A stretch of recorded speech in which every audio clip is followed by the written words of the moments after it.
പശ്ചിമബംഗാളിലെ മുർഷിദാബാദിൽ സ്കൂൾ ബസ്സിൽ ട്രെയിൻ ഇടിച്ച് അപകടമുണ്ടായി. 3 പേർ മരിച്ചു എന്നതാണ് റിപ്പോർട്ട്.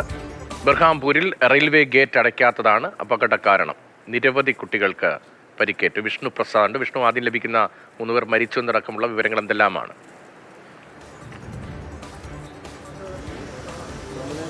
രതീഷ്, കർണസുബർണ റെയിൽവേ ക്രോസിൽ വെച്ചാണ് ബേരംപൂരിലെ കർണസുബർണ റെയിൽവേ ക്രോസിൽ വെച്ചാണ് ഇന്ന് രാവിലെ 7 മണിയോട് കൂടി അപകടമുണ്ടായത്.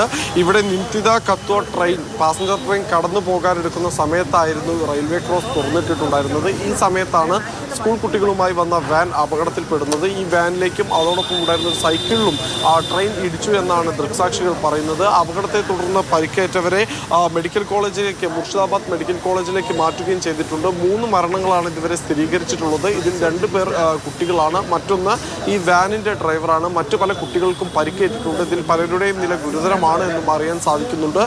എന്തായാലും നിലവിലെ സാഹചര്യത്തിൽ ഈ ഒരു ട്രെയിൻ അപകടം ഉണ്ടായത് ഈ റെയിൽവേയിലെ ലെവൽ ക്രോസിലുണ്ടായിരുന്ന ഗേറ്റ് വാച്ചറുടെ അശ്രദ്ധ മൂലമാണ് എന്ന ഒരു ആരോപണം ഉയർന്നിട്ടുണ്ട്. എന്തായാലും സംഭവത്തെ എത്ര കുട്ടികൾ ഉണ്ടായിരുന്നു എന്നടക്കമുള്ള കാര്യങ്ങളിൽ വിവരങ്ങൾ ലഭിക്കുന്നുണ്ടോ? എല്ലാവരെയും വേഗത്തിൽ ആശുപത്രിയിലേക്ക് കൊണ്ടുപോകാൻ കഴിഞ്ഞോ?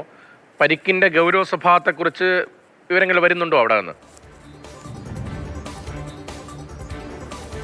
ഇത് കർണസുവർണ സ്റ്റേഷനിൽ നിന്ന് 48 കിലോമീറ്റർ, കത്വയിൽ നിന്ന് 48 കിലോമീറ്ററുള്ള കർണസുവർണ റെയിൽവേ ക്രോസിൽ വെച്ചാണ് ഈ അപകടം ഉണ്ടായത്. ഈ അപകട സമയം രാവിലെ 7 മണിയാണ് എന്നുള്ളത് കൊണ്ട് തന്നെ നിരവധി സ്കൂൾ വാഹനങ്ങൾ അതുവഴി കടന്നു പോകുന്ന സമയവുമാണ്. പക്ഷേ ഈ പാസഞ്ചർ ട്രെയിൻ കടന്നു പോകുമ്പോൾ അതിന് തൊട്ട് മുൻപ് പോയ ഒരു ട്രെയിനിന് വേണ്ടി ആദ്യം ലെവൽ ക്രോസ് അടച്ചിരുന്നു. എന്നാൽ പിന്നീട് ആ ട്രെയിൻ കടന്നു പോയതിനു ശേഷം ഇത്തരത്തിൽ ഗേറ്റ് തുറക്കുകയായിരുന്നു എന്നാണ് പറയപ്പെടുന്നത്. സ്വാഭാവികമായി ആ സമയത്ത് നിരത്തിലുണ്ടായേക്കാവുന്ന തിരക്കിന്റെ ഭാഗമായി തന്നെ റെയിൽവേ ക്രോസ് തുറന്നപ്പോൾ വാഹനങ്ങൾ അതിവേഗം ട്രാക്ക് ക്രോസ് ചെയ്യാൻ ശ്രമിക്കുകയായിരുന്നു. ഇതിനിടെയാണ് നേരത്തെ സൂചിപ്പിച്ചതുപോലെ നിംതിത കത്വ പാസഞ്ചർ ട്രെയിൻ വരുന്നത്. പക്ഷേ ഈ അപകട സമയത്ത് ഈ വാനിൽ എത്ര കുട്ടികൾ ഉണ്ടായിരുന്നു എന്നതിനെ പറ്റിയുള്ള കണക്കുകൾ പുറത്തു വരുന്നതേ ഉള്ളൂ. അപകടത്തിൽ പരിക്കേറ്റ എല്ലാവരെയും വാഹനത്തിൽ നിന്ന് പുറത്തേക്ക് ട്രെയിൻ ഇടിച്ചു.